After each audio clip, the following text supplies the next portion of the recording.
Bonsoir.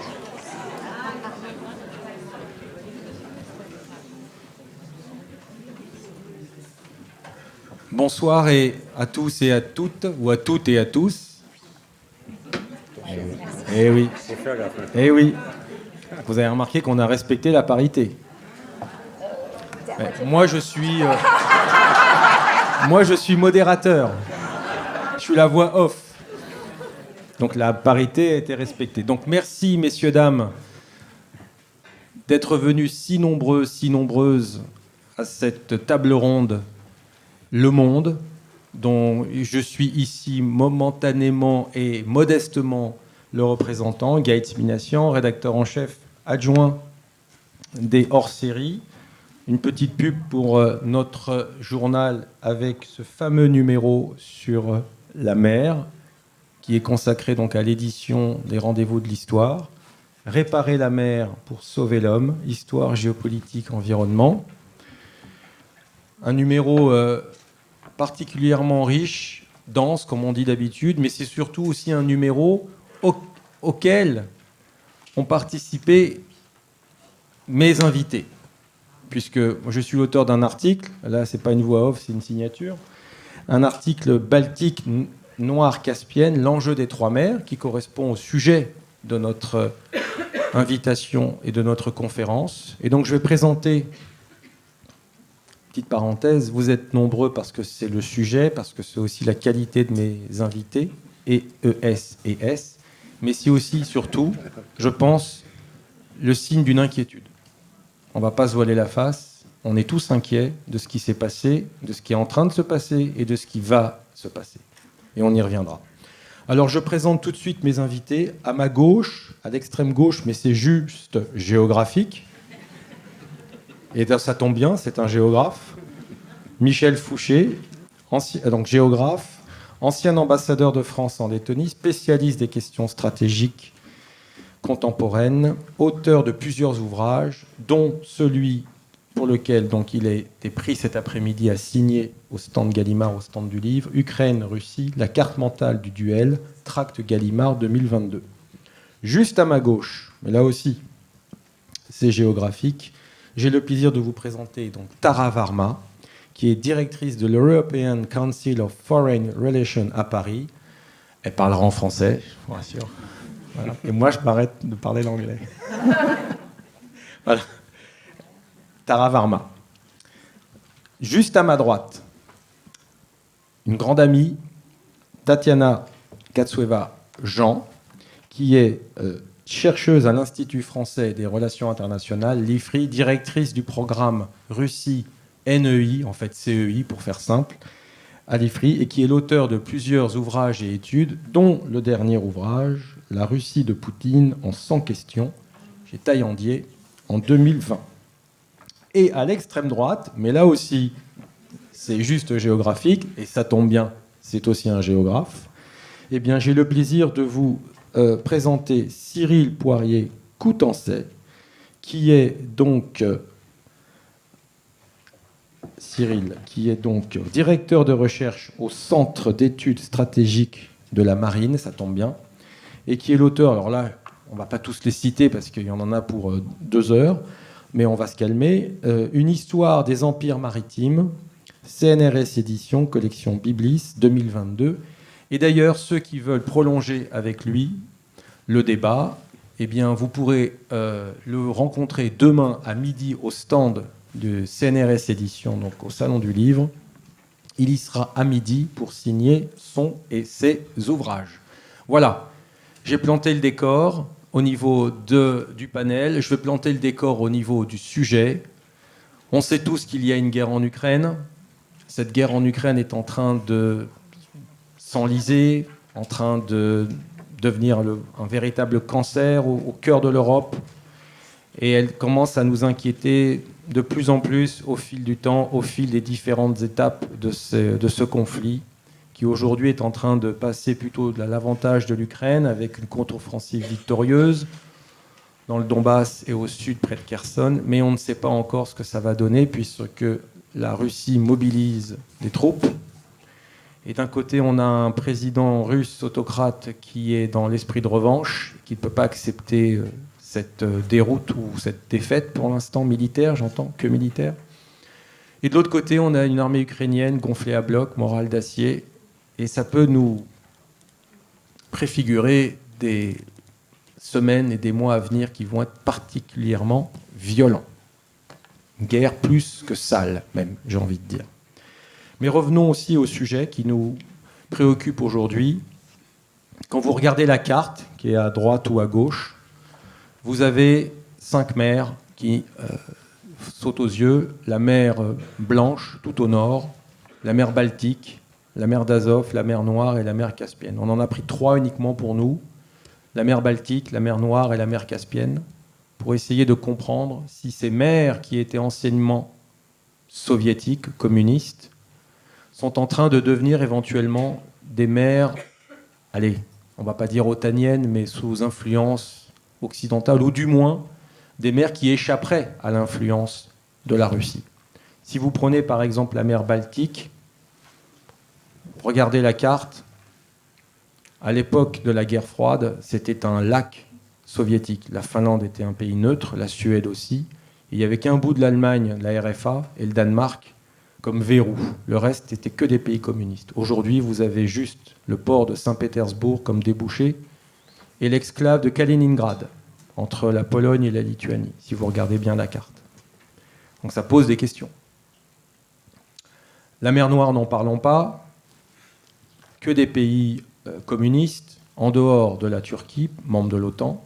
Mais aujourd'hui, l'Ukraine, candidat à l'OTAN, la Roumanie, membre de l'OTAN, la Bulgarie, membre de l'OTAN, la Géorgie, candidate à l'OTAN, la Turquie, membre de l'OTAN, mais, parce qu'il y a toujours un mais avec la Turquie, et un petit bout donc de côte russe, côte est de la mer Noire. Et puis la mer Caspienne, alors là, à l'époque, c'était quasiment un lac soviétique.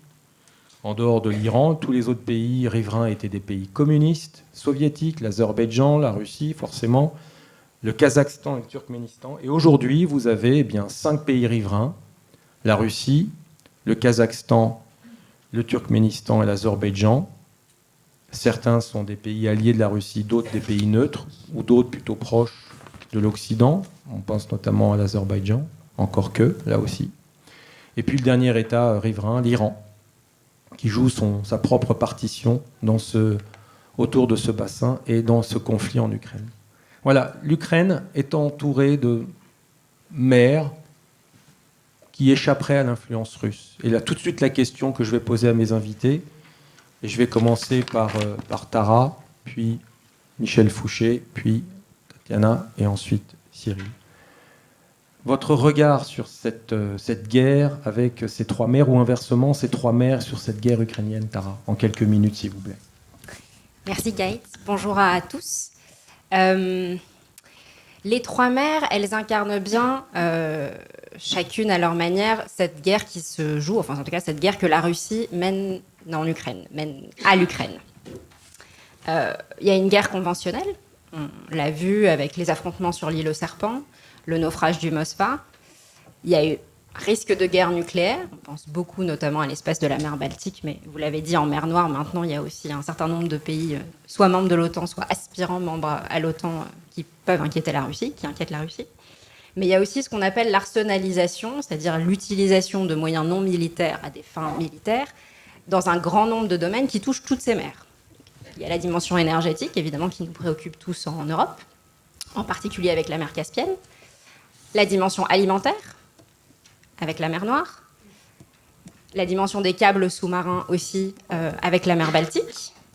Et il y a une dimension idéologique dans cette guerre que mène Vladimir Poutine, puisque quand il a donné un discours assez mythique en juillet 2021, où il expliquait sa vision du monde et sa vision du monde russe, sa vision dans laquelle la Russie occupe une place particulière dans le monde, il dit bien que les Russes, donc c'est ce peuple fondateur dont les Biélorusses, les Russes et les Ukrainiens feraient partie, se sont installés entre la mer Noire et la mer Baltique.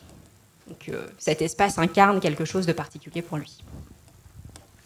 Merci Tara. Michel Fouché, votre regard ? Alors la bataille en cours ne se joue pas en mer, Ça se joue actuellement autour de Kharkiv, à l'est, et la reconquête en cours de la rive droite du Dniepr. Mais les mers font partie du théâtre. Nord Stream 1, Nord Stream 2, les attentats, les explosions, les missiles nucléaires Iskander à Kaliningrad, des sous-marins en russe, en mer Noire, qui ont déjà été activés, notamment contre la ville de Vinitsa, de même qu'il y a eu des tirs de missiles depuis la Caspienne sur des villes ukrainiennes, sur le modèle de ce qui s'est passé il y a quelques années en Syrie, vous vous en souvenez peut-être. C'est d'ailleurs le même général qui a mené les deux opérations, le général Vornikov. Ma thèse, c'est qu'il y a 3 scénarios. L'Ukraine perd. L'Ukraine ne perd pas. Celui qui gagne, c'est celui qui ne perd pas. C'est là qu'on est actuellement. Mais dans ce scénario-là, il y a l'escalade. Et dans un risque d'escalade, auquel je crois de plus en plus, probablement, les mers seront utilisées parce que c'est beaucoup plus difficile de faire la détection que quand on déplace des camions, des porte-missiles ou des trains observables directement depuis des satellites. Merci Michel Fouché. Tatiana, il vaut mieux que tu prennes parce qu'elle est un peu malade. Merci beaucoup. Plus on avance dans les intervenants, en général, moins il y a de choses à dire parce qu'il y en a déjà beaucoup qui ont été dites. Alors, en effet, dans cette guerre, la marine, elle est quelque peu marginalisée. Après le naufrage de Moskva, la flotte reste extrêmement prudente. Et en fait, c'est pas nouveau. Il y a quand même un souci avec la flotte russe depuis toute l'époque post-soviétique. C'est un peu le parent pauvre de la réforme militaire qui a été entreprise par Vladimir Poutine. Dans l'édition précédente du programme qui couvrait jusqu'à 2020, la marine avait quand même à peu près 25% du budget total, ce qui lui a permis de renouveler quelque peu la flotte, mais sans être capable de construire en fait des bateaux de surface de grande taille. Ce n'est pas pour rien que les Russes voulaient acheter les porte-hélicoptères, les porte-avions Mistral à la France. Et vous vous souvenez que cette transaction a été annulée, elle a été promise par le président Sarkozy et annulée par le président Hollande. Et je n'ai aucun doute, malheureusement, que si cette transaction avait été conclue avant la guerre en Ukraine, on aurait eu les Mistral en face d'Odessa et l'opération amphibie se serait très probablement passée d'une autre manière. Et donc, dans le programme en cours, la flotte reste la parente pauvre. Et aujourd'hui, quand vous regardez la nouvelle doctrine maritime, il n'y a pas d'ambition de construction de grands bateaux, mais au moins de maintien à flot, au sens direct et figuré, de cette marine. Ensuite, une autre remarque que je voudrais faire, c'est quand on voit la carte et on voit qu'en effet, la Russie perd les positions dans la mer Baltique, etc., on se dit c'est au détriment des intérêts de l'OTAN, qui est d'ailleurs l'alliance militaire qui pointait dans la doctrine maritime qui a été adoptée à la fin du mois de juillet de cette année. Et on se dit, la pauvre Russie, en effet, elle n'est plus la puissance maritime. Mais en fait, les choses ne sont pas linéaires. C'est pas tout à fait comme ça que ça se passe. Depuis 2008, la Russie, elle a quand même aussi gagné, elle a aussi pu avancer des pions, notamment avec la reconnaissance de l'indépendance de 2 républiques séparatistes en Géorgie. Elle a gagné en côte. Ces 2 républiques représentent 20% du territoire géorgien. Avec l'annexion de la Crimée, donc évidemment, on assiste à une sécurisation agressive à la fois de la mer d'Azov, qui avant la guerre en Ukraine est devenue presque le lac intérieur russe. La Russie interdisait, bloquait les ports ukrainiens sur la mer d'Azov. Et évidemment, en récupérant la Crimée avec la base militaire de la flotte de la mer Noire, ça permet à la Russie aussi de contrôler une grande partie de la mer Noire. Et on le voit avec le blocus des ports ukrainiens, une fois de plus, qui ne peuvent pas exporter facilement le blé. Mais il y a d'autres choses, en fait, qui montrent que la Russie, elle aussi, elle a avancé sur le plan de stratégie maritime. Elle a la base militaire navale de Tartus, qu'elle utilise depuis l'opération en Syrie. Elle a régulièrement été remarquée à faire des opérations d'intimidation dans les eaux territoriales des pays de l'OTAN, etc. Et elle a même, c'est assez surprenant, mais elle a même mené des manœuvres militaires avec la Chine en 2017 en mer Baltique et il n'y a pas longtemps dans la mer Méditerranée. Et en fait, aujourd'hui, quand on regarde la stratégie maritime russe, et je vais finir là, ne se limite pas à ces 3 mers. En vérité, la priorité aujourd'hui pour la Russie, c'est vraiment le premier point qui ressort de la doctrine maritime, c'est l'Arctique. Et l'Arctique qui permet à la Russie d'avoir du coup les accès vers l'océan mondial. Et c'est là-dessus que la Russie va vraiment miser et investir à la fois pour l'infrastructure militaire et aussi pour l'exploration, notamment des gisements, parce que la région de l'Arctique représente, selon les évaluations, entre 15 et 20% du PIB russe. Merci Tatiana. Cyril, ton regard sur le lien entre justement les 3 mers et le conflit en Ukraine et inversement? Ce qui est assez curieux et assez paradoxal, c'est qu'en fait, on est vraiment dans une guerre, une rêverie ou un cauchemar. En fait, ces mers n'ont aucun intérêt pour la Russie.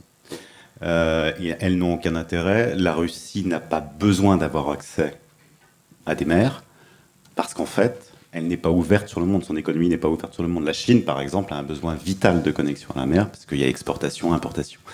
La Russie vit repliée sur elle-même. Donc, avoir un accès à des mers n'est pas absolument fondamental. Pourtant, il y a une guerre qui se mène pour accroître son littoral. Le deuxième paradoxe, peut-être, c'est que la Russie s'est construite. Il a construit sa marine et ses forces navales uniquement pour protéger son territoire. Quand on regarde les forces navales russes, depuis l'ère soviétique, c'est une force qui est essentiellement sous-marine. Dans l'excellent, justement, hors-série du Monde, Merci. Il y a une infographie qui est assez saisissante quand on compare les forces navales américaines, par exemple, et les forces navales russes. Les Russes sont vraiment concentrés sur les sous-marins. Il n'y a que ça qui les intéresse parce que ça permet, avec la dissuasion, justement, de protéger le territoire. Quand vous avez une flotte de surface importante, des porte-avions, les Américains ont 10 porte-avions, les Russes ont à peine un porte-avions parce qu'il est moyennement en état de marche, vous avez un besoin absolument vital d'avoir accès à la mer, d'avoir la liberté des mers. Les Russes n'en ont pas forcément besoin. Le seul point qui les intéresse, c'est effectivement l'Arctique, pour pouvoir déboucher en Atlantique, comme au beau temps de la guerre froide, etc. Et ensuite, Baltique, mer Noire et Caspienne, c'est intéressant pour nuire à des voisins, mais ils n'ont pas forcément besoin. Merci Cyril. Propos fort. Et d'ailleurs, Tatiana voulait réagir tout de suite. Ça j'aime bien, le débat comme ça, de manière spontanée. Oui, tout à fait. Oui.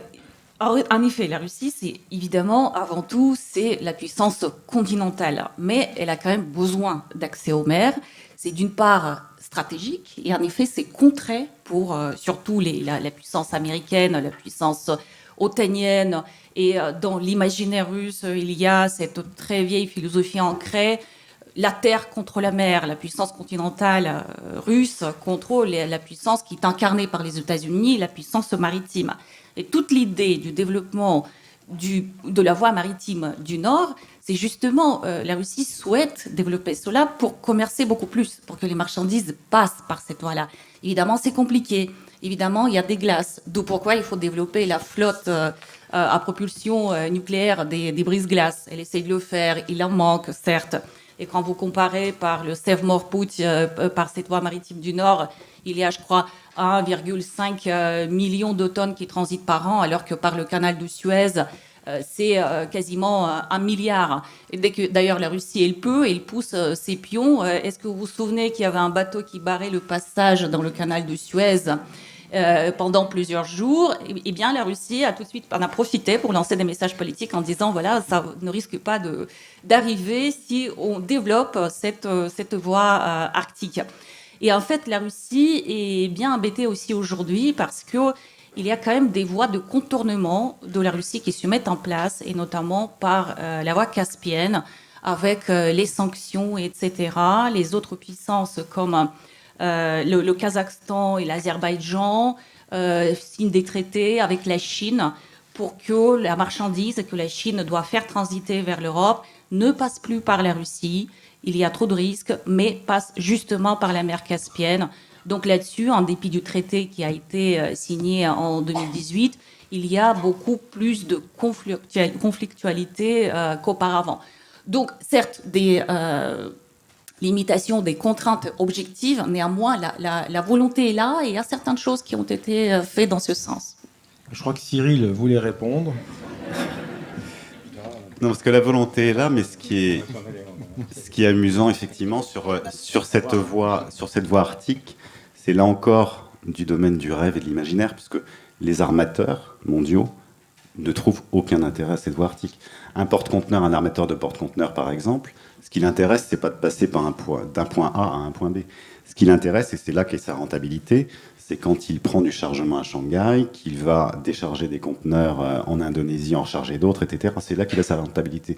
Et quand on interroge les armateurs, ils vous disent « mais la voie arctique, on n'ira jamais, ça n'a aucun intérêt. Il n'y a pas de port sibérien qui puisse offrir de la marchandise. » Donc le seul intérêt de la voie arctique, effectivement, c'est pour exporter des ressources en hydrocarbures. Point. Mais pour le reste, elle ne deviendra jamais une voie de commerce international. Merci Cyril. Ah. Alors, c'est pour ça que c'est du rêve, justement. C'est pour ça que je me tourne vers Michel et Tara. Mais Michel, si on revient aux trois mers, on part du principe que la mer Baltique échappe au contrôle, à l'influence de la Russie. La mer Caspienne, la Russie a encore une influence. On l'a vu à l'instant. En mer Noire, c'est déjà plus compliqué, même si c'est plus crucial et plus dangereux. Est-ce que dans la mer Baltique, la Russie va mener une diplomatie de nuisance qui aurait déjà commencé? Je répète vos mots. Vous avez parlé d'attentat, Nord Stream 1, Nord Stream 2. Après, vous avez repris en disant explosion. Donc, j'ai entendu attentat. Vous aussi, j'espère. Voilà. Donc, est-ce que la Russie va mener en mer Baltique une diplomatie de nuisance à embêter finalement les pays riverains et à transformer un petit peu la Baltique en mer Méditerranée, c'est-à-dire un peu un foutoir? C'est Le Monde qui le dit. Hein. Non, c'est Gates Minassian qui le dit. Et Alexandre III, le tsar, avait l'habitude de dire que la Russie n'avait que deux alliés, son armée et sa flotte. On pourrait dire aujourd'hui que le titulaire du Kremlin, dont j'essaye le plus possible de ne plus prononcer le nom, bien que ça soit son 70e anniversaire aujourd'hui, et ce qui vaut d'ailleurs à l'association mémoriale qui a été dissoute également aujourd'hui par le procureur de Moscou, le prix Nobel de la paix. Symbole temporel très très intéressant. Aujourd'hui, on pourrait dire que la Russie n'a que deux alliés, ses forces nucléaires et sa capacité de propagande et de nuisance. À partir de là, les explosions, les 4 explosions, à au moins 70 mètres de profondeur. Je rappelle que il faut regarder les surfaces, mais les profondeurs. La Baltique, c'est entre moins 55 et moins 459 mètres, sauf vers les détroits. Donc là, on était au moins à moins 70. Donc c'est pas un groupe autoproclamé qui peut faire ça. Donc ça a commencé le jour de l'inauguration du gazoduc Norvège-Pologne. Le titulaire du Kremlin et les équipes autour ont un sens aigu de la chronologie, hérité de Staline. Et quand on ne comprend pas quelque chose, il faut savoir ce qui s'est passé avant. C'est très très important, la chronologie. Il n'y a rien qui est laissé au hasard. Donc, et la propagande commence à dire que la prochaine étape, ce sont les câbles sous-marins. Alors voilà, moi je ne peux pas vous en dire plus. Tout est possible. On peut, avec des sous-marins de poche munis de pinces, couper des câbles sous-marins. Donc ça, c'est une action qui est possible. Donc il y a en effet une vulnérabilité. Il y a aussi la vulnérabilité des plateformes gazières norvégiennes. Je vous renvoie à la série Occupied. Exactement ça. Quelquefois, la science-fiction nous alerte sur ce qui peut se passer. C'est le mérite de ceux qui ont de l'imagination. Donc, en effet, encore une fois, Kaliningrad avec les missiles Iskander, Le reste de la flotte de la Baltique a été en grande partie, d'après mes informations, transféré en mer Noire avant que notre cher ami Erdogan ne bloque l'accès aux marines de guerre des détroits, en, je crois, le 1er mars 2022. Donc la menace, elle est nucléaire et les câbles pour la Baltique, mais c'est une mer qui est très surveillée depuis très longtemps. Moi, quand j'étais en poste à Riga, il y a déjà 20 ans, je fréquentais quelques ambassadeurs alliés et je m'étais rendu compte qu'un pays neutre qui s'appelle la Suède, en fait, surveillait la Baltique pour les États-Unis.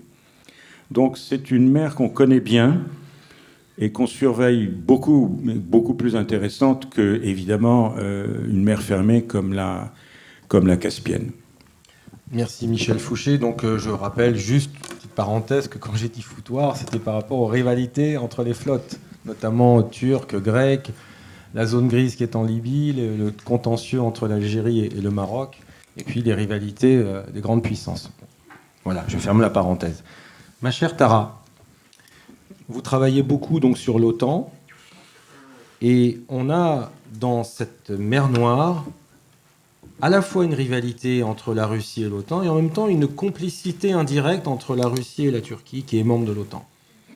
Comment l'état-major de l'OTAN, comment le quartier général de l'OTAN appréhende, analyse cet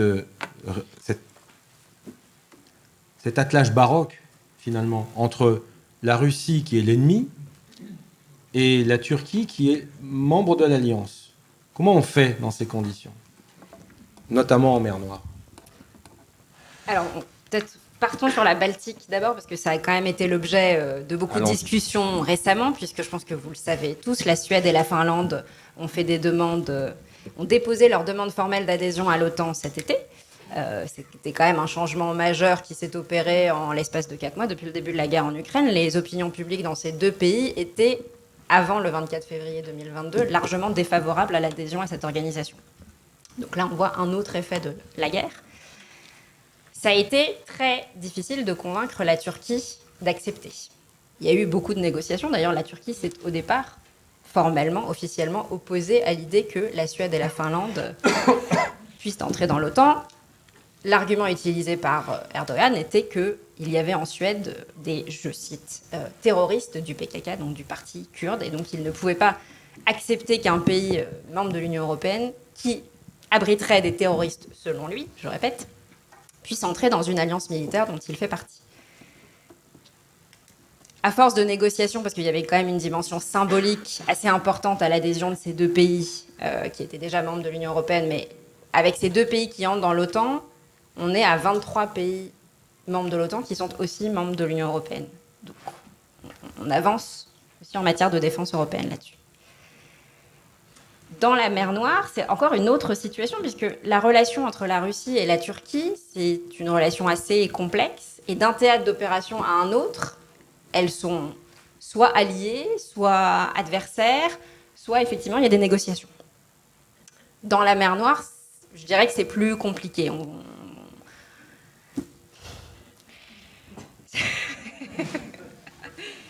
Je réfléchis au fait qu'on est filmé et enregistré. Là aussi, la chronologie, effectivement, est importante parce qu'on voit bien que on essaye toujours d'expliquer cette relation. De se dire, soit ils sont ennemis, soit ils sont alliés, parce que c'est comme ça souvent qu'on voit les choses dans les relations bilatérales entre les États. Entre la Russie et la Turquie, ce n'est pas tout à fait vrai. Il y a des théâtres d'opération où les deux pays sont alliés, il y a des théâtres d'opération où, au contraire, ils sont dans l'adversité. La mer Noire, c'est un espace, clairement, mais comme, en fait, je pensais à ce que Cyril disait, dans ces trois mers, la Russie n'aurait pas d'intérêt, mais il y a toujours quand même une volonté de projection de puissance. Sur la mer Noire, ce qu'on voit, c'est que la Russie continue de chercher à totalement asphyxier l'Ukraine et l'économie ukrainienne, en plus de la guerre conventionnelle qu'elle cherche à mener. Donc là aussi, il y a un espace stratégique, encore une fois, d'arsenalisation, d'utilisation à des fins militaires de ressources qui ne sont pas militaires au départ. Ce qu'on ne voit pas dans la mer Baltique, et je pense que, effectivement, alors il y a eu évidemment Nord Stream 2, et on voit que la Russie surveille de très près ce qui se passe en mer Baltique, mais on s'attendait à une réaction bien plus vive de sa part suite à l'annonce de la dépose de la demande d'adhésion à l'OTAN de la Suède et de la Finlande. Et d'ailleurs, lui-même souffle le chaud et le froid. Sa première réaction, ça a été de dire « moi j'ai envie de refaire l'empire de Pierre le Grand », qui incluait donc la Suède à l'époque. Et en même temps, il n'a pas plus réagi que ça. Alors que dans la mer Noire, ce qu'il fait, qui est clairement contre l'Ukraine, et dans une stratégie de destruction, d'isolement, d'asphyxie de l'Ukraine à tous égards, militaire, alimentaire, énergétique, on sent qu'il y a une stratégie derrière qui est bien plus développée et qui va tout mettre en œuvre à travers les ressources qui existent en mer Noire pour asphyxier l'Ukraine et la détruire. Merci. Cyril, tu voulais dire quelque chose? Oui, une petite insiste sur les câbles sous-marins dont on entend pas mal parler, effectivement, ces temps-ci. Un point à avoir en tête d'abord, c'est que les câbles sous-marins, si on les coupe, donc on en prive l'Europe, évidemment, mais on en prive les pays qui sont au bout. Et il y a 99% des communications numériques qui passent sous la mer par ces câbles. Donc couper ces câbles, ça veut dire impacter l'Europe, mais impacter la Chine aussi. Et ça, je ne suis pas sûr qu'ils soient prêts à ça. Deuxième point à avoir en tête aussi sur ces câbles en fibre optique, c'est qu'il y a un pays qui est carrefour et central pour l'Union européenne, c'est la France. La France est le carrefour numérique de l'Union européenne. On a 23 câbles sous-marins qui arrivent sur nos côtes, en Atlantique, en Méditerranée. Méditerranée, on a un 15 câbles qui arrivent sur Marseille. Et donc on est le point nodal. Et le troisième élément aussi à avoir en tête sur ces câbles sous-marins, c'est la redondance. C'est-à-dire que quand on a effectivement on a eu des coupures de câbles accidentelles depuis qu'on a posé ces câbles en fibre optique. On en a eu encore récemment au Vanuatu suite à un tremblement de terre sous-marin. Effectivement, les Vanuatu n'étant reliés que par un câble, ça a tout de suite impacté leur fonctionnement. En Europe, on n'est pas exactement sur ce modèle. Et encore une fois, je pense qu'il y aura une réflexion à avoir parce que couper des câbles européens, ça signifie aussi impacter les Asiatiques et autres. Donc, il y aura sûrement des discussions à avoir là-dessus. Et je rebondissais sur cette question diplomatique parce qu'effectivement, et sur le positionnement de la Turquie, je pense qu'il faut dans nos esprits, on se dise qu'on re-rentre dans une diplomatie finalement qui a toujours existé, c'est-à-dire au 18e, 19e, etc., avec des accords on ne sera plus dans un monde binaire ou dans des alliés, des adversaires, etc., mais des accords qu'il faut trouver ponctuellement avec tel ou tel pays. Et donc ça veut dire de comprendre aussi les autres pays. Je pense à un cas qui est typique, c'est l'Inde, qui est à la fois proche des États-Unis quand il s'agit de la Chine, et en même temps qui veut garder comme allié la Russie parce qu'elle en a besoin pour son autonomie stratégique. Donc et la Turquie est exemplaire de ça aussi. On est sur c'est la réactivation de la grande diplomatie, comme on a connu la diplomatie de Talleyrand, etc., où il faut qu'on soit en capacité de passer des accords sur certains dossiers. On ne sera pas d'accord sur tout. Il faut, je pense, oublier ce temps-là, de dire qu'on sera en accord sur tout et que des pays vont nous suivre. Mais sur certains dossiers, on peut avancer. Merci Cyril. Tu voulais dire un mot, Tara? Très rapidement sur l'Inde, et on revient à notre région après, parce que je trouve que c'est un bon exemple, on en parle beaucoup en ce moment, de quel est le fonctionnement de la diplomatie indienne, pourquoi est-ce que la diplomatie indienne a à la fois envie d'être proche des États-Unis et de la Russie, et comment est-ce qu'elle arrive à se glisser dans cette espèce d'interstice minuscule où elle arriverait à faire les deux, et pour l'instant, elle semble y arriver. Ce que l'Inde est en train de faire, en fait, c'est aussi ce que les Européens font, ce que les États membres de l'Union européenne font, c'est qu'elle est à la recherche de ses propres intérêts, et qu'elle a l'intention de les défendre partout. Nous, on dit souvent, parlant de notre diplomatie, qu'elle soit française ou européenne, qu'il faut qu'on définisse nos intérêts et qu'on aille à la recherche de ces intérêts, qu'on diversifie nos partenariats. Ce qu'on voit se passer, c'est aussi ce que Cyril disait, c'est qu'en fait, tous nos autres partenaires vont maintenant agir de la même manière. Donc forcément, ça rebat les cartes un petit peu pour nous. Mais ce que l'Inde fait n'est pas franchement extraordinaire, et les autres, effectivement, vont le faire. La Turquie se trouve dans une situation où elle est à la fois membre de l'OTAN et elle achète des missiles aux Russes. Elle va essayer de faire des partenariats avec la Chine et en même temps, elle va veiller à ne pas trop fâcher les États-Unis. Elle se demande elle-même comment elle va se positionner dans cette rivalité systémique entre les États-Unis et la Chine. Mais elle est aussi capable de se glisser dans cet interstice minuscule qui lui permettra, au moins pendant un temps, de jouer sur tous les tableaux. Très bien. Tatiana, revenons à la mer Noire.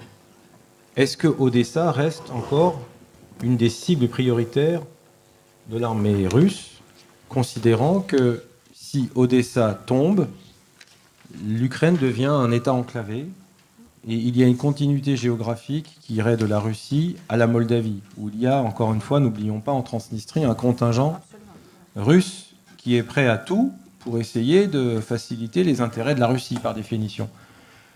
Alors que la Moldavie, maintenant, est candidate officielle à l'Union européenne, comme l'Ukraine, mais pas la Géorgie, apparemment. Donc, est-ce que Odessa reste une cible prioritaire, même si ça se passe mal sur le terrain pour l'armée russe ? Je pense très clairement que c'était la cible au début de l'opération, que le but était de créer une sorte de Novorossia, toute cette continuité territoriale jusqu'à la Transnistrie, la région séparatiste en Moldavie, ce qui permettrait de couper l'Ukraine de ses mers, d'en faire un pays enclavé et un pays économiquement plus qu'affaibli. Et on voit bien que ce plan a échoué et que la Russie a dû se concentrer jusqu'à la partie de ce couloir terrestre qui va jusqu'au nord de la Crimée. Et donc le but, c'est d'organiser cette continuité territoriale entre les républiques séparatistes de Donetsk et de Lugansk et le nord de la Crimée pour un point particulier, parmi d'autres, c'est l'approvisionnement en eau de la Crimée. Parce qu'en 2014, quand la Crimée a été annexée, les Ukrainiens ont coupé l'approvisionnement par le canal de la Crimée du Nord. Et c'était l'un des points qui embêtait beaucoup les Russes. Ils ont réussi à régler pas mal de choses avec le pont de Kerch, l'alimentation en eau, en électricité de la Crimée, mais il y avait quand même ce problème-là du canal du Nord de Crimée. Aujourd'hui, le problème ne me semble pas être d'actualité pour Odessa. Mais disons dans un scénario où, par exemple aujourd'hui, je ne le crois pas, hein, mais si Zelensky accepte de négocier, les choses sont figées dans l'État, etc., on ne peut pas exclure que dans quelques années, la Russie va reconstituer les forces pour réattaquer, pour continuer, etc. Mais on est dans la science-fiction. Je pense que ce n'est plus d'actualité, mais ça doit être quelque part quand même dans les dossiers du maître de Kremlin dont on ne veut pas prononcer le nom aujourd'hui. Tu peux le prononcer, même s'il a 70 ans. Tu peux y aller. Oui, mais sinon, je voulais aussi compléter sur la Turquie. Moi, je trouve que c'est un pays fascinant à observer dans ce conflit-là, qui a beaucoup de fragilité, qui est dépendant de la Russie pour plusieurs choses, des touristes russes, du gaz russe, mais qui arrive dans cette affaire, en fait, à estomper quelque peu ces fragilités et vraiment mettre en avant tous ces points forts. Je trouve qu'Erdogan a vraiment élargi sa marge de manœuvre diplomatique en étant à la fois donnant des gages à l'Ukraine, parce que la Turquie soutient l'intégrité territoriale de l'Ukraine. Elle n'a jamais reconnu l'annexion de la Crimée en 2014 et depuis. Elle soutient aussi les Tatars de Crimée, la minorité qui habite en Crimée et qui subit beaucoup de poursuites. Et en même temps, il arrive très bien à continuer la discussion avec Vladimir Poutine. Récemment, il y avait un exemple très flagrant de la politique de la Turquie qui est assez cynique en fait et assez pragmatique.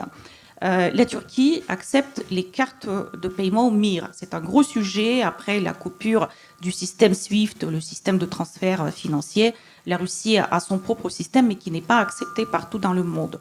Dans quelques pays proches, dans le voisinage proche, mais aussi la Turquie a accepté parce qu'il y a beaucoup de touristes russes qui viennent. Et bien, à cause des sanctions secondaires américaines, les banques, une partie des banques turques ont dû abandonner la carte MIR et n'acceptent plus. Mais derrière, la Turquie et la Russie négocient une autre solution, la création d'une nouvelle banque qui ne travaillerait pas sur les marchés occidentaux, ce qui lui permettrait de continuer à utiliser les cartes MIR. Et je trouvais qu'à travers ce petit exemple, il y a toute la splendeur de la duplicité de la politique turque qui joue, et elle s'en sert finalement très très bien. Dernier point, le président Erdogan a été le seul invité, le membre de l'OTAN, au sommet de l'Organisation de coopération de Shanghai, et courtisé par toutes les puissances, courtisé par tous les pays. Donc on dit souvent dans ce conflit, il y a des perdants, il y a des gagnants, et parmi les gagnants, en tout cas à court terme, et par sa marge diplomatique, c'est très clairement la Turquie qui s'en sort très bien. Alors mes deux voisins ont demandé la parole, donc on va donner d'abord la parole à Tara et ensuite à Cyril.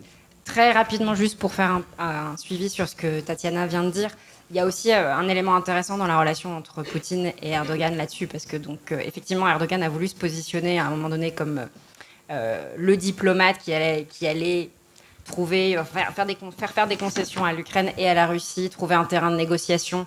Et quand en juin, il a fait en sorte que effectivement la mer Noire ne soit plus bloquée et qu'il puisse y avoir un passage pour toutes les denrées alimentaires qui partaient d'Ukraine. C'est un accord auquel la personne dont on ne prononce pas le nom aujourd'hui avait souscrit. Et pourtant, dès le lendemain, il a bombardé Odessa. Donc il y a aussi un jeu entre eux. Enfin, Poutine a, semble-t-il, à un moment donné cédé. Et finalement, il a voulu aussi faire comprendre très clairement qu'il ne cédait pas. Et ils sont tous les deux en permanence dans cette espèce de bras de fer. Là, la réunion de l'Organisation de coopération de Shanghai, il y a quelques jours, effectivement, a plutôt montré que c'était Erdogan qui était au centre du jeu. Et un certain nombre de leaders qui, quand même, malgré tout, sont prêts à se montrer aux côtés de Poutine, ne l'ont pas encore totalement rejeté. Justement. Alors, Cyril Oui, très rapidement. L'année prochaine sera très intéressante à suivre, justement, pour la Turquie, parce qu'il y a l'élection présidentielle. Et la situation intérieure turque, la situation économique est catastrophique, avec hyperinflation, etc. Et ça peut dire potentiellement très, très dangereux aussi, parce que il peut y avoir la tentation d'une aventure extérieure, justement, pour essayer de restaurer la popularité d'Erdogan. Mais je dirais plus généralement, et c'est sans doute ça qui nous inquiète, pour nous qui sommes assez âgés, qui avons connu un monde qui était globalement prévisible, c'est qu'aujourd'hui, on a quand même toute une série de dirigeants qui sont seuls aux manettes et qui n'ont plus aucun contre-pouvoir. La Turquie était par exemple un pays qui était une véritable démocratie, du temps de Turgut Özal et ainsi de suite. Maintenant, on a Erdogan et on va voir s'il y aura une véritable alternance ou pas. La Chine était, du temps de Deng Xiaoping et ses successeurs, un État dans lequel il y avait une démocratie à l'intérieur du Parti communiste. Il y avait des factions, il y avait un équilibre. Aujourd'hui, ça n'en prend pas forcément le chemin. La Russie est un peu sur le même modèle, on a un dirigeant unique. Et je crois que c'est ça qui inquiète aussi, c'est qu'on avait des facteurs, des contrepoids, des facteurs d'équilibre, de tempérance, qui n'existent plus dans un certain nombre de pays où on a un dirigeant seul qui prend des décisions tout seul et sans forcément contre-pied. Et ça, je pense que c'est ça qui participe aussi à l'inquiétude générale. Alors, je vais me tourner vers Michel Fouché, mais c'est bien pour la transition, parce que vous avez dit la Turquie en 2023. Certes, c'est les élections présidentielles et les élections générales, mais c'est aussi l'anniversaire de la fin de l'Empire ottoman, et donc la naissance de la Turquie moderne. Et ça peut être aussi une volonté, et je reprends votre exemple sur la Chine, la Russie et la Turquie, cette volonté, cette ambition néo-impériale. Et lorsque l'on sait que les empires se bâtissent aussi sur des mers, le contrôle des mers, n'y a-t-il pas, Michel Fouché, dans ce retour de l'idée impériale, n'y a-t-il pas cette volonté de mieux contrôler ou de perdre le minimum d'influence sur les mers ? Dans la constitution turque, il est prévu de reporter les élections en cas de guerre. Tout est dit. Donc la prochaine source de tension, c'est avec la Grèce. Précisément, si vous voulez, je suis tout à fait d'accord avec ce que Cyril vient de dire sur cette espèce de reconfiguration du monde autour de dirigeants dont on constate quand même que certains ont une capacité de nuisance à l'échelle mondiale absolument invraisemblable. On a l'impression qu'on revient en 1933, en ce qui nous concerne. Là aussi, je ne veux pas citer de nom. Il y a trop de livres en vente sur ce personnage à côté. C'est d'ailleurs étonnant, cette fascination pour ce personnage. Mais, donc, pas de contre-pouvoir, donc on fait ce qu'on veut. Donc le révisionnisme, ces personnages, ils ont une vulnérabilité, c'est que souvent, ils annoncent à l'avance ce qu'ils vont faire. Et souvent, les mots précèdent le passage à l'acte. Donc il y a des discours du président qui a son grand palais à Ankara sur la remise en cause du traité de Lausanne. Il a dit qu'il faut déchirer la carte. La semaine dernière, il vient de repasser un accord d'exploitation des fonds sous-marins avec la Libye, alors qu'il n'a aucune frontière maritime avec la Libye, au détriment de la Grèce, et comme si la Crète n'existait pas. Donc du côté grec, on s'attend la marine grecque vient de quitter ses ports et ses bases la semaine dernière. Et on s'attend à quelque chose qui permettrait de reporter les élections. Donc c'est quelque chose de sérieux. Alors il y a une partie de bras de fer en plus avec les États-Unis, puisque les Turcs ont non pas une marine, mais une aviation en très mauvais état, et ils veulent absolument acquérir les fameux F-35 américains. Les Américains ne veulent pas parce qu'il y avait il y avait un projet de cofabrication d'une partie des F-35 en Turquie. Il y a une très forte industrie d'armement, en particulier chez le gendre du président, qui fabrique des drones Bakhtia livrés à l'Ukraine. D'ailleurs, merci, monsieur le gendre, pour aider l'Ukraine. Et ça permet de se situer en rapport de force avec le locataire, enfin le titulaire du Kremlin. Je ne sais pas pour combien son contrat de location, mais le titulaire du Kremlin. Et les Américains ont été extrêmement furieux de l'achat de missiles S-400 russes, dont la cible, qui sont programmés pour abattre justement les F-35 américains. Donc il y a une espèce de diplomatie qu'on pourrait appeler multivectorielle, c'est un peu compliqué, mais c'est ça, hein, que les Indiens manient avec attention, mais les Kazakhs font pareil. Donc, la Turquie joue un peu sur tous les tableaux, et un peu comme le titulaire du Kremlin, est capable, si vous voulez, de changer de registre. Si quelque chose ne marche pas, on fait autre chose. Il y a une espèce de... Non seulement on est tout seul à décider, mais on a toujours une gamme d'options. Alors, Tatiana l'a dit tout à l'heure, Odessa, ça ne marche pas, on verra plus tard. Mais ce n'est pas perdu. Vous voyez, et donc on a la même chose. Et donc on a besoin, si vous voulez, d'une observation, que ce soit quand on est diplomate et décideur, ou simplement chercheur ou journaliste, très très fine, mais moins il y a débat politique comme en Chine. Je viens de lire une étude américaine sur le fait qu'on savait de moins en moins comment fonctionnait le système de décision en Chine. Il y a une espèce d'opacité qui est liée à ce que Cyril disait. Vous savez plus ce que pense une seule personne dans son palais. Il n'y a plus de fuite. Il n'y a plus de source humaine possible. Donc ça devient de plus en plus difficile de lire et encore moins de prédire. Donc il faut faire des hypothèses. Donc d'ici 2023, révision de Lausanne, révisionnisme, enfin ces puissances sont toutes révisionnistes. Merci Michel Fouché. Et j'attire votre attention sur la mention de la prochaine crise d'après Michel Fouché, donc, qui pourrait voir la Turquie en opposition avec la Grèce. J'attire votre attention sur un accord franco-grec, un accord de défense, qui stipule en gros que si une puissance tiers, y compris membre de l'Alliance, entre en conflit, la France entrerait en conflit aux côtés de la Grèce. Ça veut dire que c'est...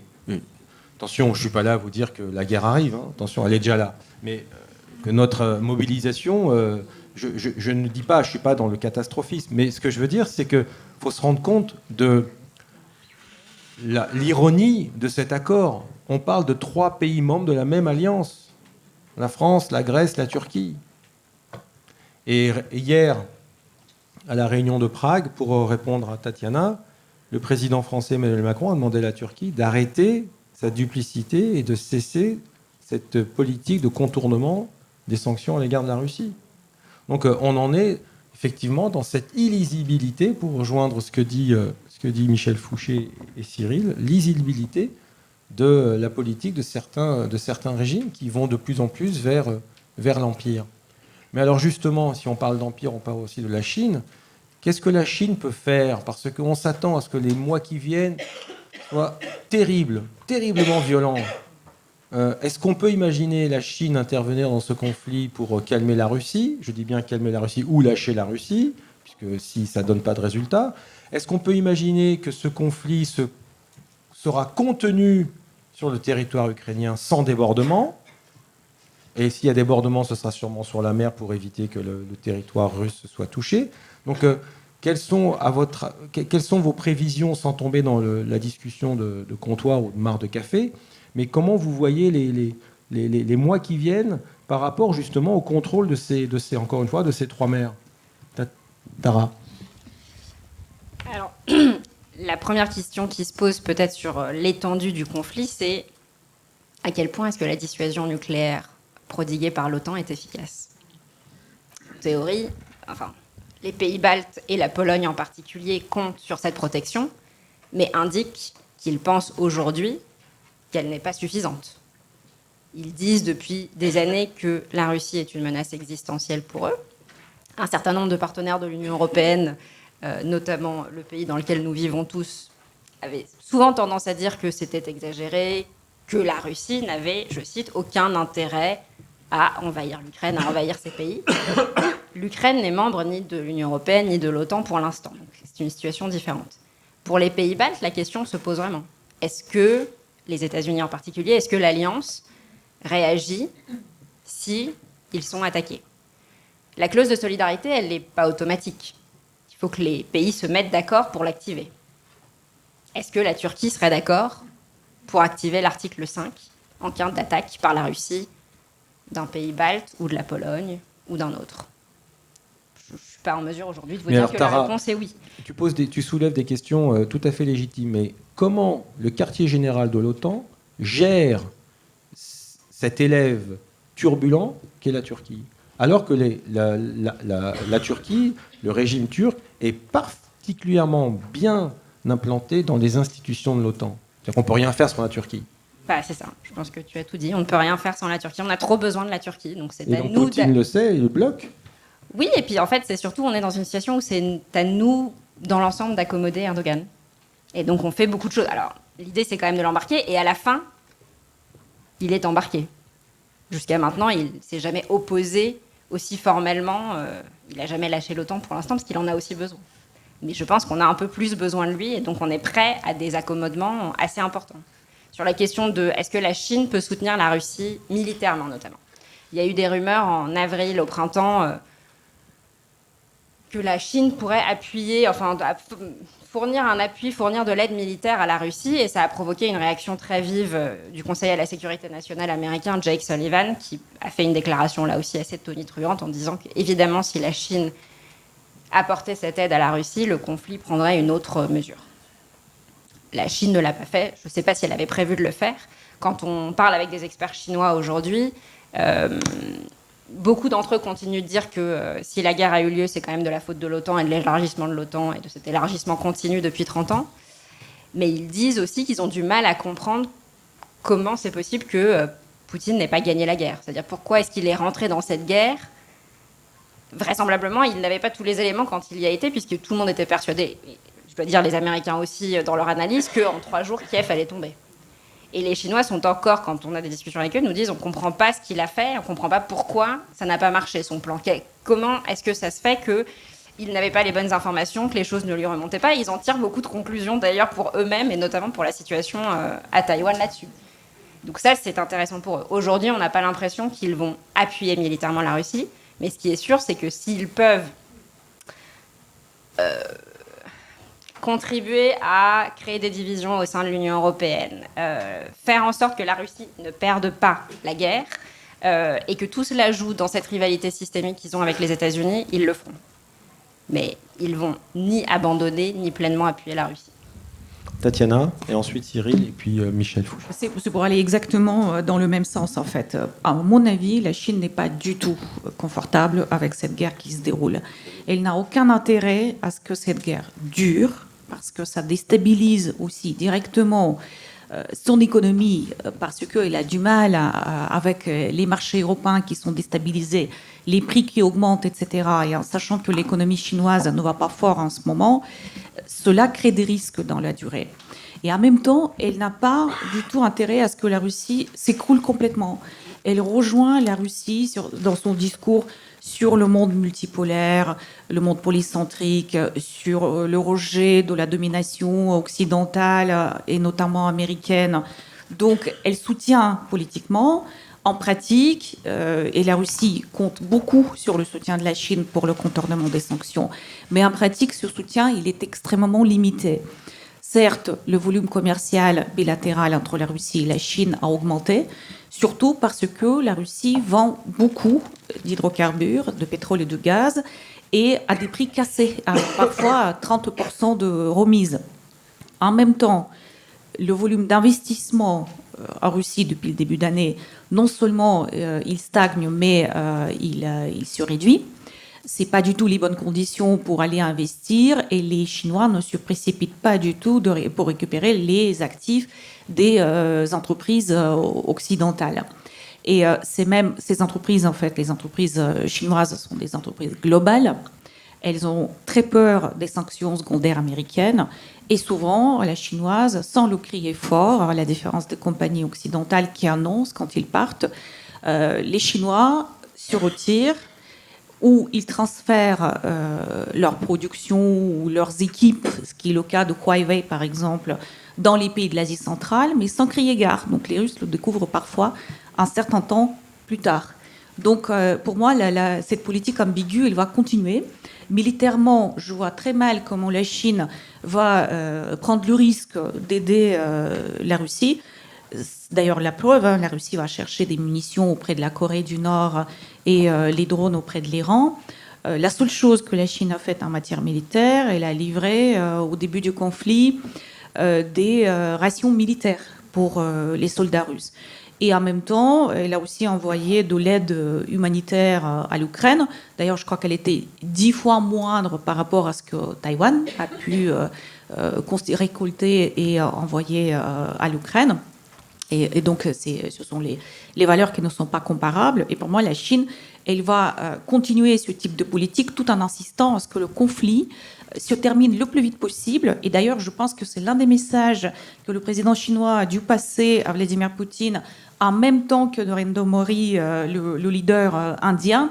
Et ce que la Russie a annoncé dans la foulée, la mobilisation et les menaces nucléaires qui ont été proliférées, c'est peut-être une façon très bizarre et très perverse pour Vladimir Poutine, mais de mettre fin, en effet, à cette étape de la guerre, mais à ces conditions, en insistant sur le cessez-le-feu et l'ouverture au pourparlers avec l'Ukraine, mais tout en lui imposant les conditions et l'acceptation de l'annexion des 4 républiques.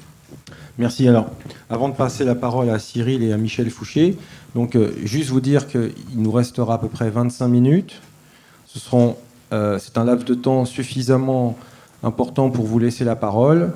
Et donc, je vous la donnerai pour des questions, je précise bien des questions qui seront à énoncer bien clairement parce que c'est enregistré. Et si vous ne parlez pas dans le micro, eh bien, ce n'est pas enregistré et c'est regrettable pour tout le monde. Donc, Cyril. Oui, je vais être très rapide. Effectivement, sur la Chine, on la voit pas rentrer dans le conflit. Et puis, je pense que les Chinois doivent réfléchir aussi et regarder ce conflit de très près parce que, l'air de rien, ils sont équipés de pas mal de matériel russe. Et l'efficacité des matériels russes, ils doivent se poser des questions. Je pense au S-400 notamment qu'ils ont. Et finalement, c'est pas si. Et donc, ça doit faire réfléchir aussi de leur côté. Un deuxième point qui était soulevé sur l'isolement du pouvoir. On est souvent dans nos pays, en France et dans les pays occidentaux, on a des courants de pensée qui disent, qui n'arrêtent pas de dire que la démocratie ne marche pas, qu'il faut des hommes forts, etc. Mais l'erreur de l'entrée en guerre de Poutine, c'est exactement l'exemple inverse, c'est-à-dire un homme isolé qui n'écoute plus rien, qui n'a plus de contre-pouvoir. Et que la démocratie, justement, ça permet d'écouter des avis différents. Et donc, au final, quand même, d'être... Alors, c'est jamais parfait, ça va un peu moins vite, etc. Mais il n'empêche que ça permet d'avancer de manière un peu plus cohérente.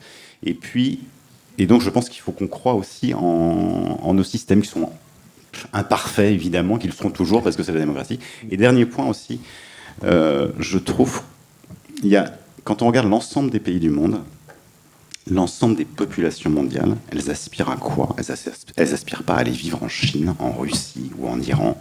Elles aspirent même, en enlevant la question démocratique, mais à un mode de vie à l'occidental. Ce qui fait rêver les jeunes, c'est ça.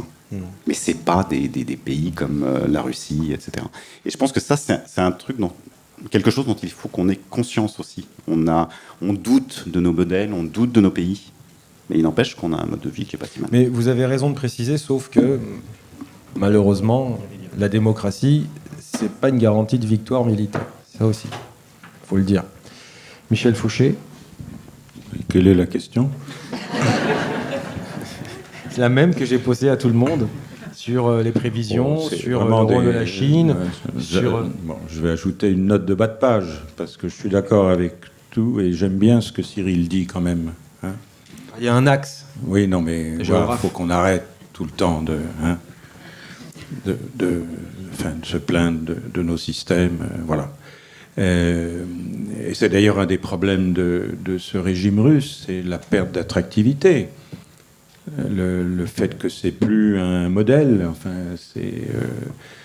il y a un côté, on peut le regretter, mais un empire en déclin. Mais comme je l'avais écrit dans l'hebdo Le 1, qui ne concurrence pas du tout le quotidien du soir, les déclins peuvent être longs, sanglants et chaotiques. Et j'ai dit ça le 23 février, le 23, mercredi 23. Il n'y a pas d'alliance entre la Russie et la Chine. La Chine n'a pas d'alliés. La Chine, comme dit Tatiana, n'aime pas du tout ce qui se passe. Et pour elle, c'est la deuxième fois que la Russie fournit un contre-exemple à ce que doit être la politique chinoise. Le premier cas, c'est Gorbatchev.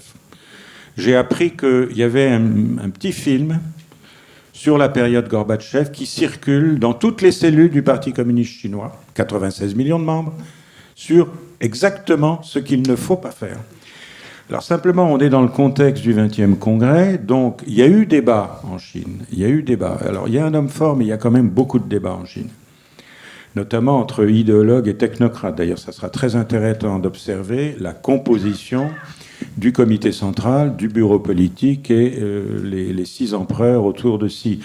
Probablement beaucoup plus de technocrates que d'idéologues. C'est-à-dire qu'il va falloir moderniser le pays précisément en s'affranchissant des dépendances extérieures. Les Chinois, ils sont comme nous. Ils découvrent leur vulnérabilité, leur dépendance. Ils ont la même politique en réalité que l'Union européenne. De ce point de vue-là, on aura une Chine plus scientifique, si vous voulez, plus technologique, comme dans l'Union européenne. Donc ils ont de nouveau un contre-exemple, erreur militaire, inefficacité des armements. Ils avaient énormément investi en Ukraine, parce que l'Ukraine est aux portes de la mer Noire, comme au Pirée. Ils ont une stratégie globale, si vous voulez, qui est maritime. Hein. Cyril l'a dit, la globalisation, elle est maritime. Les Chinois, ils ont une vision maritime des choses. Ils n'aiment pas du tout ce qui se passe. Simplement, ils ne peuvent pas se détourner de cette... de la mise en cause de l'hégémonie américaine, parce que c'est leur problème principal. Enfin, c'est très contradictoire, parce que leurs enfants continuent à étudier dans les universités américaines. Merci. Alors, moi, j'ai une toute petite dernière question avant de vous laisser la parole. Y a-t-il un risque d'extension du conflit ukrainien entre deux mers, notamment entre la mer Noire et la mer Caspienne? On pense au Caucase. Y a-t-il un risque d'extension de cette guerre ukrainienne, en Ukraine, pardon, dans le Caucase? Non, simplement la Russie ne protège plus l'Arménie. Donc Erdogan en profite en encourageant Aliyev à pousser ses avantages au détriment des pauvres Arméniens qui sont vraiment tout seuls, alors là pour le coup, hein, en dehors des diasporas. Donc je ne vois pas, non, le risque réel, en dehors de la propagande et des effets que ça a sur nous-mêmes, sur nos opinions, sur nos familles, c'est l'emploi c'est une frappe nucléaire tactique. Je suis désolé de devoir le dire, mais dans la doctrine militaire russe, l'arme nucléaire tactique est une arme d'emploi. Donc ce que font les dirigeants américains, et pas seulement les Américains actuellement, c'est de rétablir un concept de dissuasion. Et la façon de dissuader, c'est de ne pas dire ce qu'on va faire. Il faut qu'on comprenne ça. C'est très très important. Et moi, ce que je dis quand j'ai l'occasion, notamment à l'égard, la semaine dernière, de professeurs au FIG à Saint-Dié, au Festival de géographie, il y a beaucoup d'académies en France. Le 24 février, les élèves, ils étaient pas à l'école. Donc, ils ont appris ça chez eux. Et donc, les professeurs, dans plusieurs académies, se sont préparés pour faire face. Et la bonne méthode, c'était de partir des questions que se posaient les élèves. Et non pas d'imposer un discours, de partir de leurs questions. Mais il y a eu un travail énorme, puisque les professeurs d'histoire-géographie, maintenant, deviennent, comme dit une inspectrice régionale de Versailles, des professeurs d'actualité. Mais notre rôle, c'est de remettre en contexte l'actualité, en histoire, en géographie, en stratégie, etc. C'est ce que l'on fait, et moi j'avais dit, essayons de garder notre sang-froid face à cette propagande qui nous dit que la dissuasion, ça marche pas, qu'il y a des menaces, etc. Vous voyez, il y a la propagande. Il n'y a rien de nouveau. Merci Michel Fouché. On peut applaudir. Merci Michel Fouché. Merci Tara Varma. Merci Tatiana Katsueva-Jean et merci Cyril Poirier-Coutencet. La parole est à vous, messieurs, dames. La parole est à vous. Je vais prendre une grappe de questions, 3-4 questions. Alors, je vous demandais d'être bref, concis, pas d'anecdotes, pas de mémoire, pas de témoignages, des questions. S'il vous plaît. Monsieur qui a posé le premier la main, je vais en prendre 3-4. 1, 2 là-bas. Il y avait eu un bras. Là, 3 et 4, monsieur. Alors, monsieur devant, s'il vous plaît. Ensuite, là-bas, là, devant. Ensuite, madame et ensuite, monsieur. 4 questions. Précisez bien à qui vous vous adressez, s'il vous plaît. Alors, je m'adresse aux 5 intervenants. 4. Poutine peut-il tomber de l'intérieur ou est-ce que c'est juste un rêve pour nous? Ou est-ce que vous pensez qu'il y a une probabilité que ça arrive, soit par des militaires, soit par un mouvement politique, soit par autre chose? Est-ce que Poutine peut tomber de l'intérieur? Merci, monsieur. Deuxième question, c'est monsieur au fond, là-bas. Oui, une question sur vous n'en avez pas parlé, sur les terminaux gaziers qui permettraient d'apporter le gaz liquéfié américain et à qui profite le crime quand on fait sauter Nord Stream, parce que ça prive l'Allemagne et ça prive la Russie. Donc, est-ce que d'après vous, il peut y avoir une volonté américaine d'imposer son gaz liquéfié et de relier les 3 mers, mais cette fois-ci l'Adriatique? Merci, monsieur. Excusez-moi, je complète pour réagir face à ce que vous disiez, monsieur. Je ne suis pas sûre que tous les jeunes aient envie de vivre dans le modèle américain non plus. Il n'a pas dit ça, il a dit modèle démocratique. Il n'a pas dit américain. Démocratique, pas américain. Madame. Désolée. Vous n'avez pas la parole, Non, mais quand même. Je vous la donnerai après volontiers, mais il faut lever la main comme tout le monde et respecter la volonté de madame ici, devant, et ensuite monsieur. Oui, bonjour. Moi, je m'intéresse au continent africain. Quelle est leur position et comment eux, ils observent, ils se positionnent par rapport à les Africains. Merci madame, et ensuite monsieur. Oui, bonsoir. Ma question aussi pour tous les intervenants, elle rejoint la première. Finalement, on est dans une situation aujourd'hui où l'escalade, toutes les initiatives, les scénarios d'escalade dépendent de la partie adverse, entre guillemets, Chine, Russie, Turquie. Est-ce qu'on a une expertise concernant la lisibilité du mode de fonctionnement de ces régimes qui s'est perdue au cours des dernières décennies? En fait, est-ce qu'aujourd'hui, on a des chercheurs, où est l'expertise en France ou en Occident pour comprendre comment en Chine, en Russie ou en Turquie, les décisions se prennent et du coup d'avoir une lisibilité sur les scénarios possibles d'escalade de notre côté? Merci monsieur. Donc madame, je vous donnerai la parole après si vous voulez la prendre, mais il fallait respecter l'ordre. Alors première question, donc Tatiana, je pense, sur Putsch, Poutine, Russie. Oui, normalement, c'est à l'IFRI chez nous qu'il y a la compétence sur l'observation du régime de Vladimir Poutine. Mais j'avoue que ça devient quelque chose d'extrêmement difficile. Il y a vraiment une opacité autour du président ce brouillard s'est épaissi encore pendant le Covid. Et vous avez beaucoup de gens qui parlent, mais en général, ceux qui savent ne parlent pas et ceux qui parlent ne savent pas. Donc on lit énormément, on recoupe beaucoup de choses, on a beaucoup de contacts sur le terrain qui ont leurs entrées dans l'administration présidentielle, etc. On suit les télégrammes canaux où il y a des experts à qui on fait confiance. On voit aussi les sondages, etc. Mais même objectivement, avec les données qu'on a aujourd'hui sur la Russie, on a beaucoup de mal parce que la Russie ne publie plus certaines statistiques, par exemple, sur les exportations, les importations du gaz et du pétrole. On est obligé de se référer aux statistiques des autres pays. Sur les statistiques concernant l'état de l'économie, c'est aussi extrêmement difficile depuis que Roskomstat, le service fédéral russe, est passé sous la coupe du ministère du Développement économique qui change tous les ans les méthodologies pour qu'on puisse revoir à la hausse, en vérité, les niveaux de revenus, etc. Donc très très compliqué. Les sondages, c'est aussi très compliqué dans un régime autoritaire. Les gens ne parlent pas aux sondeurs. Ils prennent souvent celui qui vient poser des questions dans le cadre des sondages comme un agent de l'État et peuvent lui dire « Est-ce que vous pourriez transmettre à Poutine ?» Et ensuite, il y a une liste des doléances. Donc, très, très difficile d'avoir une image très précise, et notamment de ce qui se passe dans le Kremlin. Néanmoins, en fait, et ça rejoint la première question, est-ce que Poutine il peut tomber de l'intérieur ? Évidemment, c'est un scénario qui n'est pas exclu. Je ne saurais pas dire la probabilité, ni quand et comment cela pourrait arriver. C'est un peu comme le mur qui se fissure, qui accumule des fragilités et puis qui s'écroule du jour au lendemain sans qu'on puisse donner la date à laquelle ça va se passer.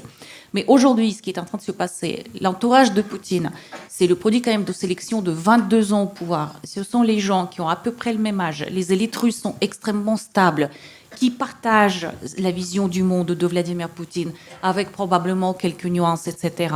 Il ne faut pas compter sur les membres du Conseil de sécurité pour renverser Vladimir Poutine aujourd'hui. Et ceux qui pourraient le faire, en vérité, il y a des obstacles, ne serait-ce que physiques, pour accéder au président. Il ne voit plus grand monde.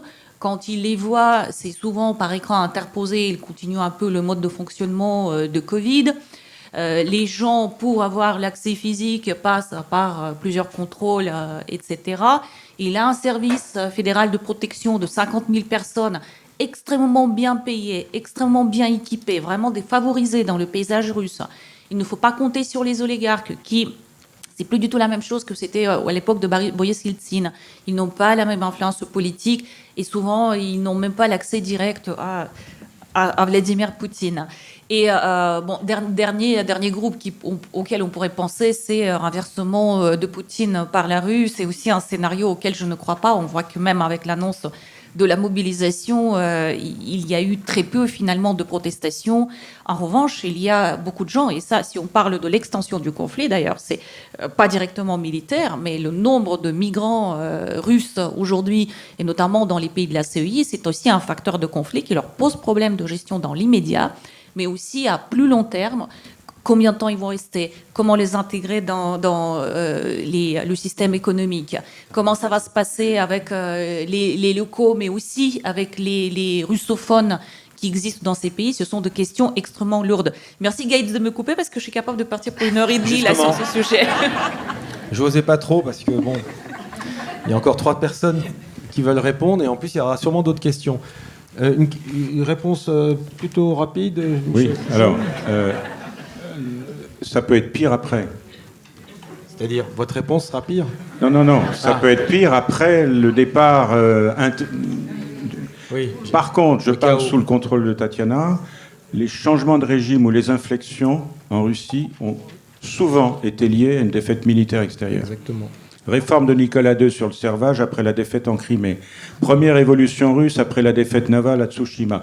Deuxième révolution russe, ça n'est pas le facteur explicatif, mais ce sont des éléments de circonstance après la défaite contre l'armée allemande.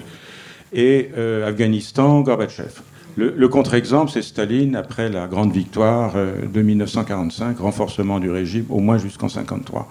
Donc ça, c'est pas une constante, mais ce sont des éléments de précédent.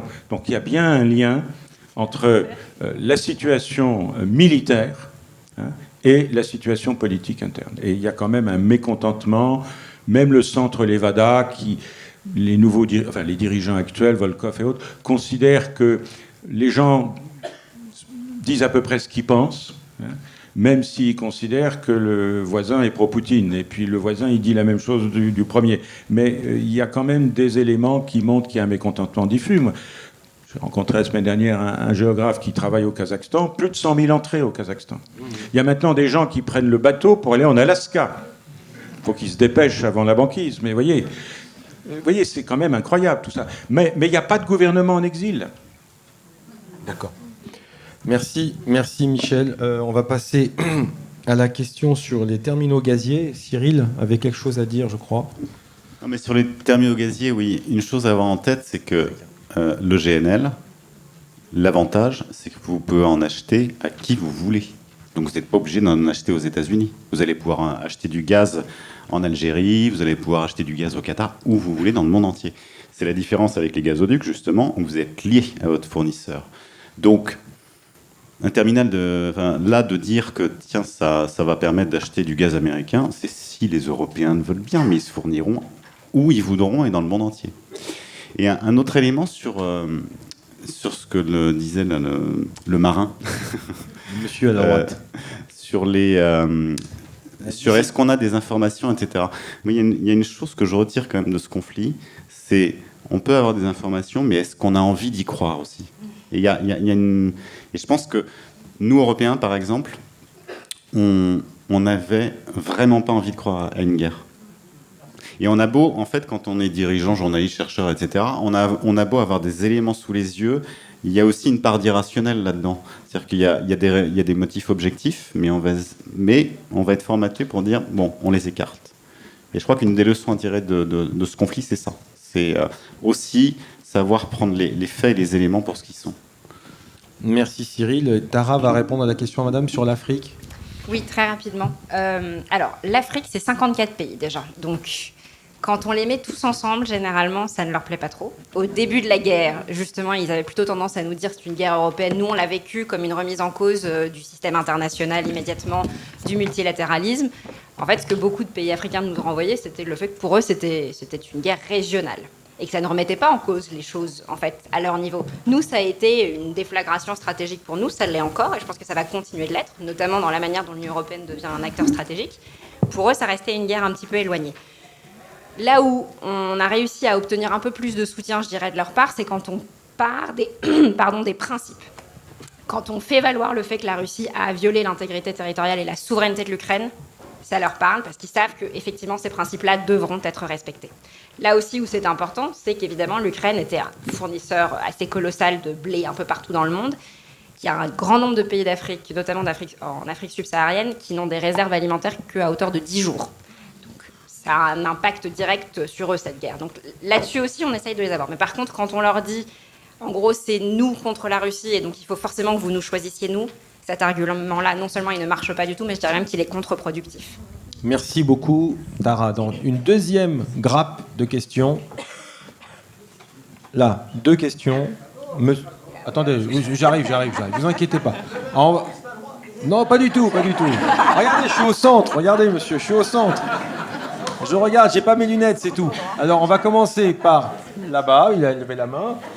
Voilà, mes 2 messieurs là, à droite. Ensuite, monsieur, et il y a une dame, je crois, devant. Voilà. Et ensuite, on essaiera. Ah, finalement, 5, 6. Alors, les 2 messieurs là, s'il vous plaît. Alors, moi, question rapide parce qu'il nous reste 10 minutes. Et des questions et des réponses rapides. Ma question, ça serait par rapport aux intérêts français dans cette guerre. Vous avez notamment parlé du retour des pays qui recherchaient à défendre leurs intérêts. Donc, quels seraient les intérêts français à continuer dans ce discours va-t-en-guerre que prône M. Macron, quand on sait que la Russie était un grand partenaire économique. Je crois que la France était l'un des plus grands employeurs étrangers du pays, mais aussi militaire. Quand les Ukrainiens ont découvert en colère qu'il y avait eu des livraisons d'optiques pour T-90 et hélicoptères de combat entre 2018 et 2019, alors que c'était interdit de leur livrer des armes. D'accord, merci. Les intérêts français. Monsieur à côté, s'il vous plaît. Oui, moi je reviens à la mer. Je trouve que vous avez très peu parlé finalement de la Caspienne. Et, sauf de manière incidente, à propos du Karabakh par exemple, mais est-ce que la Russie est pas en train de perdre cette partie de l'Asie centrale avec le Kazakhstan par exemple et d'autres républiques ? D'accord, merci monsieur. On va passer ici. Désolé madame, vous allez faire un petit bond pour aller... Ah, vous avez le micro ? Très bien. Question très rapide. S'il vous plaît. Mais je m'éloigne un petit peu de la zone, mais je voudrais savoir comment vous interprétez les uns les autres le mauvais coup que vient de faire l'Arabie Saoudite aux États-Unis, notamment en Europe aussi, de soutenir la Russie pour réduire la production et faire monter les pétroles. Merci monsieur. Devant madame. Oui, dans ce jeu à multiples bandes, vous n'avez pas parlé de l'Iran. Quelle est la position de l'Iran? Et quel est le besoin d'Erdogan? Qu'est-ce qu'il y a comme besoin Erdogan vis-à-vis de l'OTAN et l'Iran. Ça fait 2 questions, madame. Oui. Alors, il y a madame. Alors, une question, madame, parce que vous avez eu... Alors, vous avez le micro? Est-ce qu'il y a un micro là-bas? Okay. Voilà, merci beaucoup. On va commencer par... Voilà, l'indiscipliné, voilà, et ensuite madame derrière. Allez-y madame. Non, par rapport à ce que vous disiez madame sur le fait que les États-Unis pensaient que ça durerait 2 semaines, est-ce qu'on en est si certain? Est-ce qu'il n'y a pas un intérêt quand même pour les États-Unis à ce que cette guerre dure? D'accord. pour réveiller leur économie par le complexe militaro-industriel, pour... Merci. Non, juste, bon. je termine.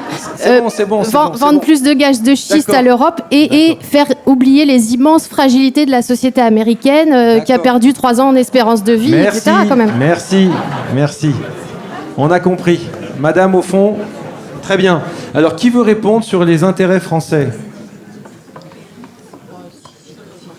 Tatiana, sur les intérêts français. La Caspienne, qui veut répondre sur la Caspienne ? Ah, Michel aussi voudra répondre. Alors, très, très court, s'il vous plaît. Donc, on y va. Tatiana, sur les intérêts français. Oui, donc très rapidement, comme tu nous as demandé, sur les intérêts français, je pense que ce n'est pas tellement les intérêts français, c'est les intérêts européens. La politique française, elle est inscrite dans un cadre européen. Et c'est aussi l'intérêt, en fait, de respecter les règles du jeu mondial. Il y a quand même un pays qui est membre de l'ONU, dont la Russie a elle-même reconnu la souveraineté et l'intégrité territoriale dans plusieurs traités multilatéraux et bilatéraux, et laisser passer ce type de violation, c'est la porte ouverte par la suite à tous les abus. Donc les sanctions punissent la violation du droit international, et ce n'est pas l'intérêt français, c'est donc l'intérêt international et l'intérêt européen. Merci. On va peut-être mettre dans la même réponse Caspienne et Iran, si ça dérange personne. On va commencer par la Caspienne, peut-être. Ce qu'on défend, monsieur, c'est la liberté. La liberté de choix des peuples et le droit d'une nation, même tarvenue, à exister sur la carte de l'Europe. Donc c'est un combat de valeurs, c'est plus un combat d'intérêts. Mais malheureusement, nous avons trop vu la Russie sous l'angle des intérêts économiques et financiers, comme un pays émergent, et on a oublié de faire de la politique. La Caspienne, la position de la Russie est consolidée depuis le traité d'août 2018. La question, c'était de savoir si c'était une mer ou un lac. C'est une mer fermée. Et la réponse, c'est les deux. C'est-à-dire que les règles des frontières maritimes s'appliquent selon le critère de la mer, notamment pour le partage des ressources sous-marines, mais les troupes étrangères tierces ne peuvent pas croiser en Caspienne selon les règles des lacs. Donc il n'y aura pas de bateaux chinois ou américains en Caspienne. La seule chose, c'est que le Kazakhstan n'aime pas du tout ce qui se passe en Ukraine parce qu'il se sentait ou il se sent visé. Il y avait 12 millions de Russes au Kazakhstan en 1991. Le Kazakhstan est aujourd'hui protégé par la Chine. Merci Michel Fouché. Sur l'Iran, quelqu'un veut-il rajouter quelque chose ? Bon, on verra. L'Iran fournit les derniers bombardements de drones contre les villes ukrainiennes sont des drones iraniens. Merci. Mais l'Iran joue son propre jeu, n'oublions pas. En plus, avec une crise interne intense. Peut-être sur la question de Madame, sur les États-Unis, Erdogan et l'OTAN. Alors, je vais répondre sur les États-Unis. Alors, États-Unis, et puis si tu peux aussi répondre sur peut-être OTAN et Erdogan, s'il te plaît. Là, c'est le même sujet, OTAN, Erdogan et États-Unis, on n'est pas très loin.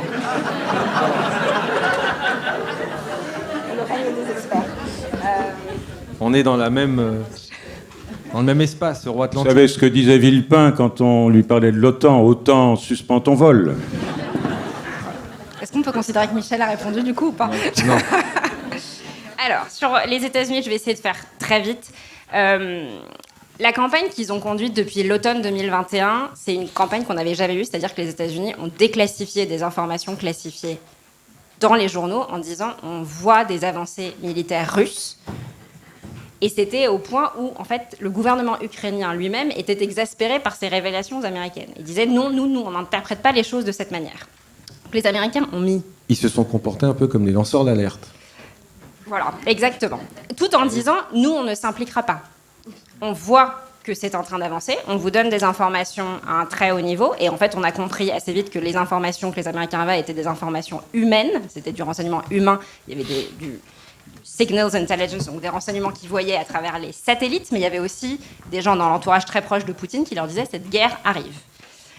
Les Ukrainiens ne voulaient pas y croire, les Européens ne voulaient pas y croire non plus, et on les comprend parce que j'ai beaucoup aimé ce que Cyril a dit sur notre irrationalité face à l'irrationalité de Poutine, alors qu'on avait plutôt tendance à voir les choses en miroir inverse, c'est-à-dire on se disait nous on est rationnel et Poutine est irrationnel de faire ça, mais peut-être que nous on était irrationnel de ne pas vouloir le voir.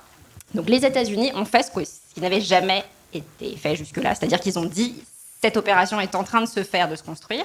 Sur cette base, les Européens ont négocié, ont parlé à Poutine pendant des mois, qui lui-même a dit qu'il n'avait absolument pas prévu d'envahir l'Ukraine. Il l'a répété, jusqu'à ce qu'il finalement il le fasse. Les États-Unis continuent de dire qu'il n'y aura pas de soldats américains sur le terrain. Ce n'est pas ce qu'ils veulent. Leur objectif, quand même, il est plutôt dans l'Indo-Pacifique. Ils ne veulent pas être détournés de cet objectif. Donc il y a une fourniture d'aide matérielle, militaire, humanitaire énorme par les États-Unis, mais ils continuent de dire si jamais il y a un terrain qui se déclenche en Indo-Pacifique, ce sera leur priorité. Donc je sais pas si je peux vous convaincre de cela, mais en tout cas, leur intérêt pour l'instant, ils ont l'air de le dire, et leur population ne soutient pas particulièrement le fait qu'on soit davantage impliqué en Europe. Ils demandent aux Européens de prendre beaucoup plus la charge de leur défense, et on le verra, à mon avis, davantage, a fortiori si Donald Trump redevient président d'ici 2 ans. Oula, on a le temps. Une question, Cyril, sur l'Arabie Saoudite et la Russie qui demandent à ce que le prix du baril augmente. Oui, enfin, sur l'Arabie Saoudite, c'est un petit peu le fil des propos qu'on a essayé de tenir ce soir, c'est-à-dire qu'il faut sortir du monde imaginaire, d'ailleurs, un petit peu, dans lequel on croyait que les pays allaient nous suivre. L'Arabie Saoudite a ses intérêts propres, elle a intérêt à avoir un prix du pétrole élevé. Point. C'est pas contre nous, c'est pour ses intérêts à elle. Et je pense que ça, et juste pour rebondir sur la partie américaine, c'est vrai que l'erreur majeure de Poutine, c'est d'être intervenu au moment où les Américains n'avaient qu'une envie, c'était de quitter l'Europe. Et il les a fait revenir. C'est quand même extraordinaire. Ça, comme on le qualifie toujours de joueur d'échecs, mais c'est une catastrophe, quoi, à ce niveau-là. Je serais moins catégorique, mais bon, c'est pas moi qui... Non, je serais moins catégorique en ce sens que il avait peut-être tout intérêt à ce qu'il y ait une conflictualité très forte à ses portes pour pouvoir prétendre jouer son rôle de grande puissance et ne pas laisser le terrain aux Chinois et aux Américains et apparaître comme une sorte de troisième puissance et éviter d'être marginalisé par le couple américano-chinois. Voilà. Mais bon, ça c'est autre chose. En revanche, c'est fondamental ce que tu viens de dire, Cyril. Et ce qui est important aussi, c'est l'idée qu'on a envie de comprendre. Il y a un déficit de compréhension, déficit de lisibilité, déficit de rationalité. C'est ce que je retiens de cette, notamment entre autres de cette conférence. C'est l'idée que finalement, il faut comprendre notre ennemi. Et comprendre notre ennemi, ça veut dire le lire de l'intérieur. Et c'est peut-être ça qui est en train de se passer. C'est que ce monde post-occidental, c'est un monde illisible. Et nous qui sommes cartésiens, rationnels, dans le monde ouvert, on va être obligés de se mettre à penser comme eux. Ça ne veut pas dire admettre et approuver ce qu'ils font, mais au moins essayer de comprendre ce qu'ils sont et ce qu'ils font. Et c'est ça peut-être la difficulté. Mais bon, je vous remercie, messieurs, dames. Je vous rappelle que Michel Fouché est l'auteur de Ukraine-Russie, la carte mentale du duel, tract Gallimard 2022, que Tatiana Katsevajan est l'autrice ou l'auteur de La Russie de Poutine en 100 questions chez Taillandier 2020, et que notre ami Cyril Poirier-Coutancier est entre autres l'auteur de Une histoire des empires maritimes, CNRS édition 2022, et qu'il sera demain à midi au stand du CNRS pour signer ses ouvrages. Merci, passez une bonne soirée et protégez-vous bien encore. Merci.